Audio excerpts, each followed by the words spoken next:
Hindi nyo kita si Ayos, guys. Nandun si Ayos mag-isa. Iniwan ni Govinda eh. Doon. Daanan nga natin. Hindi pa yan hindi pa yan nakapag-tea. Pumunta na dito. Tulong daw siyang mag tanim ng mais. Kahapon din, dito din yan.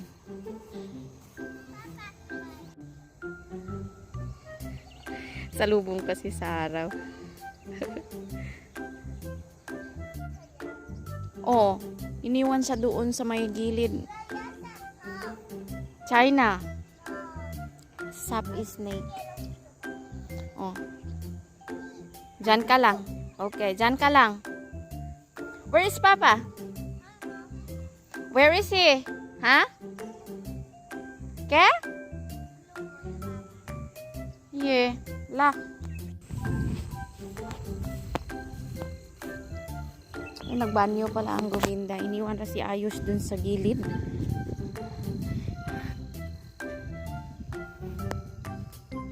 So, ito yung ating ulam for today, guys. Ayan. Nagtira din ako ng konti din na chicken panghalo natin dito. Yan yung gagawin kong kaldereta. Ewan, basta yun na yun. Ito naman yung kay Ama tsaka kay Govinda. Tira nila kagabi. Siguro, hindi ko alam kung... Ay, may ulam pa yun sila pala. Kahapon ng umaga. Na tawag niyan. Yung patatas na may simi. Cherry na yan. Ito, lulutuin ko ngayon. Tapos, siguro... si Ayos, papahatiran ko na lang to kay Govinda ng pagkain mamayang tanghali. Kasi kumakain na siya, by the way, guys, ng rice sa school. So, kung pag binaon niya to, tapos may salsa ito, baka masira, diba? So, ipahatid ko mamayang tanghali doon sa school. Ganun na lang pala ang setup natin. Ang aga-aga, guys, to si Govinda, ulu-uluhan. Binuksan niya yung... How is it? Masarap. Masarap naman talaga, guys. Kasi itong strawberry to eh. Let's go na. Come on. 8:30 na kasi, guys. Kailangan na itong pakainin. Kaso, kailangan ko ding, gapasan muna ng kaunti itong kambing na bulag. Kasi ayun, hindi nga makalabas-labas. Binuksan ko lang yung pintuan. Hindi siya makalabas-labas. Naku, wala man tayong magapas dito. Ayos. Uy. Pakain ko dyan. Doon siguro banda. Kapasan ko lang siya mga 5 minutes. Ito. Maliliit pa lang. Para at least makakain siya. Guys, good morning. Kakaalis lang ni Ayos sa school. Ako ay may pupuntahan akong monkey business. Mamaya ko na sasabihin sa inyo. Alis muna ako. Nang kahit wala pang paligo, okay lang yan. Walang paligo, walang pulbo. Salamat sa filter. Kasi, ang init ng panahon, guys. Parang ang feeling ko, ang lagkit-lagkit ko talaga kapag nagpupulbo ako ng ganito. Tapos, magbabike ako dyan sa labas. No. Di bali ng ganito lang talaga siya kasi mapipimpos ako lalo pag naglagay-lagay pa ako ng kung ano-ano. Punta muna ako sa barangay, guys, no? Dito na ako, guys. Pwede bang ba't ganun? Out of service siya. Talaga naman. Lipat nga tayo sa kabila. Loko talaga tong Bravo na to, Kaloka. Close din to, guys, Ayan, yung may maliit na pintuan dyan. ATM din yan. Sarado din. Mukhang uuwi na lang ako ng bahay, guys. So, sarado yung dalawang, ano guys, dalawang ATM dito. Kaya, uuwi na lang ako. Tapos, o kaya naman itatry ko dun sa suki kong tindahan kung pwede akong mag-cash out. Kasi, yun yung ginawa ko nung temporarily terminated lang pala yung ATM ko noon. Kasi ngayon, yung old ATM ko ng Century Bank, carry over pa rin siya sa Bravo. So, doon ako nagka-cash out, guys. Doon sa suki ko. Kaya doon tayo pupunta ngayon kung maka-cash out din tayo doon. Hindi naman siya nag-charge. Tinatanong niya pa nga ako kung sakto na ba yung kina-cash out ko. Sabi ko, sakto lang kasi yun lang naman talaga. Akala niya maraming laman yung aking ATM. Ngayon kasi guys, andito ako kasi thank you so much ate. So, may withdrawin kasi ako. Meron din kay ama no. So, extra excited din ako na pumunta dito ngayon. Pero sadyang, ano ba to? May balat ba ako sa puwet, oy? Nakakaloka. Out of service yung isa. Yung isa naman ay sarado. Dito kasi sa namin, kahit maliit lang tong barangay namin, no, maraming bangko. Ilang bangko ba ito? Mamaya na, hindi ako makabilang no, kasi natakot din ako na isa lang yung kamay kong hawak ko. Pero ang ATM dito, dalawa lang. Andito na tayo guys, ayan siya. So, yung suki ko kasi hindi marites yung may-ari dito. Ka-vibes ko siya. Kaya dito na ako. Dito rin yung bilihan namin ng momo. Tsaka fries. Hi. Kaya peanut butter. Ang una kong bibilhin talaga ay sabon guys. Sabon. Total nandito naman na ako. So, kuha na tayo ng sabon panghugas. Tsaka pang laba. Although, mayroon pa naman ako doon. Pero iba pa rin yung, iba yung peace of mind pag alam mo na may extra ka pa. Sandali lang. Tanungin ko pala muna kung pwede akong mag-cash out ngayon.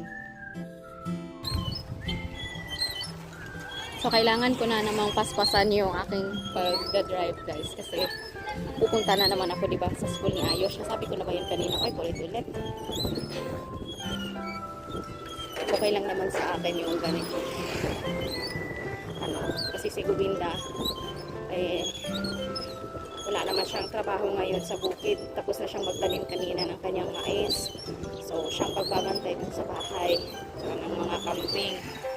Tapos, si ama pala ay nandoon nagagapas siya ng damo. Doon ulit guys sa cow farm. Dati yung pinagtatrabahoan ni Gubinda dati na cow farm yun.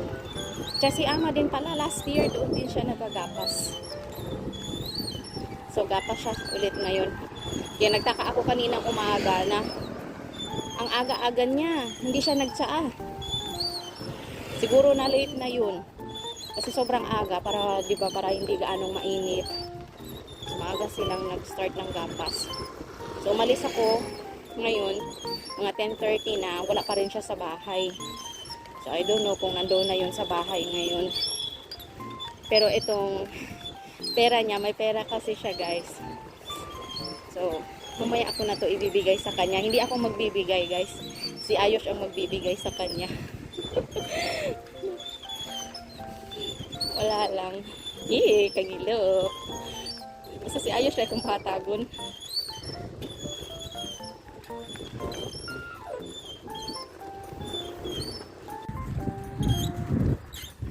Ayan, si ama guys ay nandyan. Sa likod ng kahoy na yan. Ayan. Dito pala bale kahapon yung pinuntahan namin na nagtitraining ng paggawa ng sapatos. Ayan. Andyan sila lahat. Kaya medyo walang mga nagmamarites ngayon. Nandyan sila. Tapos ito yung daan. Papunta dun sa trabaho ni Ama. Ayan, oh. Yan, yung may puno ng mangga ba yan? Basta, hindi ko alam. Basta yun. Hanggang dito lang ako, guys. Hindi ako pwede dyan sa loob. So, ayun na yung baon ni Ayos. Dala-dala ni Kuya, medyo maarte yung school nila ni Ayos, no? May mga ganito pa.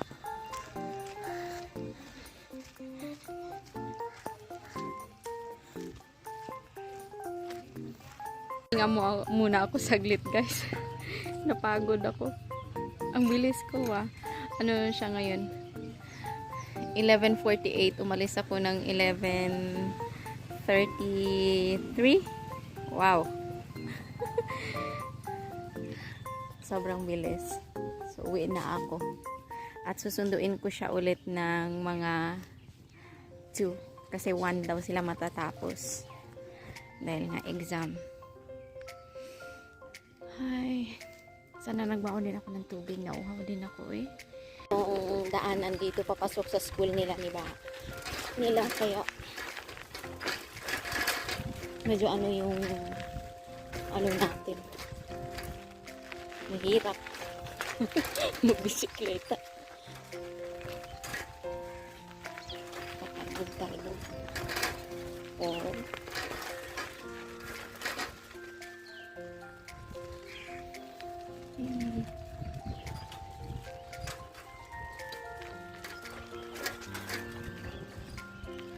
So, nakapagpahinga na ako ng konti, guys.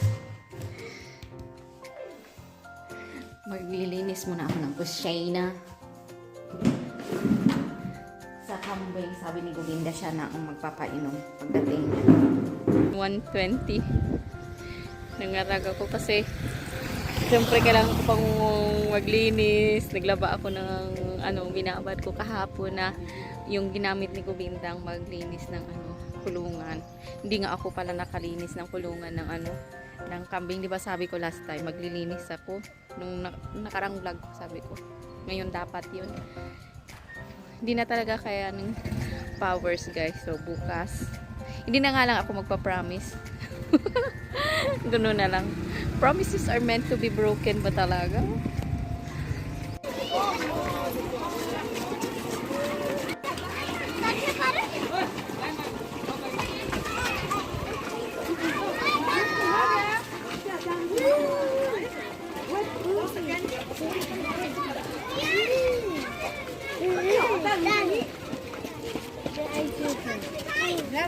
So, ito yung bibigay natin kay Ama, guys. Ayan. 1,000 to dito sa Nepal. So, babalutin ko siya ng 20. Tapos, yung candy. Napagod sa exam. At saka, napagod sa init. Tingnan mo tong nagsuot pala ng damit. Baliktad pala. Sa ngayon ko na to papakita sa inyo, guys. Kanina kasi busy talaga ako. After kong nanggaling dun, diba? Malis-alis-alis pa ako ulit. Tapos nagsundo na naman ulit. Meron pa kaming sabon, guys. Diyan. Meron pa. Ito, yung pang sabon namin dyan sa Ito naman para sa uniform ni Ayush. Yung gagamitin natin sa washing machine na sabon. Tapos, ayan. Si Ayush, hindi ko pa muna binilhan ng kanyang sabon, guys. Kasi meron pa siya. Tsaka last time, naalala nyo, may apatan akong peraso. Hindi pa yun ubos. Na yung mabango ba na sabon. Yan. So, ito lang yung panghugas na binili ko. Matataba na 4. Lotion, pinilhan ko ulit ng lotion si Ayush pala. Kasi, anong tawag niyan? Maliit lang yung Johnson. Dito na tayo. At least malaki yung, ito, 150 malaki na. Tapos sa akin, Bumili din ako, guys. Pampa-beauty. Ayan. Ubus na kaagad yung aming Oreo pala, guys. Kasi ginagamit ko yan pang syempre tea bag. Pang shampoo natin.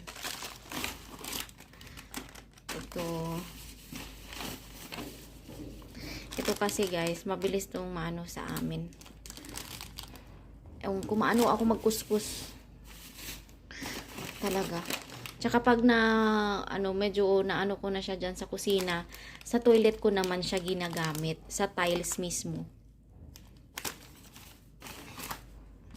So, hindi yan diretsong tapon. Shampoo pala ni Ayush. Mantika. May mantika pa ako, by the way, last time, guys. So, nagdagdag lang ako ng 2 lang. Dati, bumibili ako ng ng karton-karton. Kaso, parang nanawa ako sa karton-karton dahil alam nyo naman, pag probinsya, diba, hiraman tayo hanggang sa umabot na tayo sa punto na nagkalimutan na lamang, tapos wala na kaming magamit. Tingi-tingi tayong lahat. Ito, toothpaste. Si Ama, may toothpaste pa yan siya. Ang toothpaste niya, by the way, is yung powder kasi yun. Iba yun. Tapos, ito. Tapos, pinapabili ako ni ate ng karning kalabaw. Kaso, hindi ko naman na madaanan kanina. Nagmamadali na ako. So, ngayong gabi na yun. For the next vlog na natin yun. Yan. Thank you so much, ate. Thank you. So, may dagdag stock tayo. Tsaka, syempre, may pambili pa tayo for the next, pag mga next na pangangailangan pa tayo. Tsaka, yung mga ulam-ulam, pang sahog-sahog natin sa gulay, diba? Tsaka, syempre, tuwang-tuwa si Ama kanina. Hindi ko na video pala, guys, yung yung pagbigay ni Ayush sa kanya ng kanyang pera. Ayokong i-video yung mga ganung mga bagay. Baka sabi mo lang, nagbigay lang ng kailangan pang i-video. Pag muna sa ngayon, saka na lang pag lubos-lubos na yung pagiging sip-sip ko.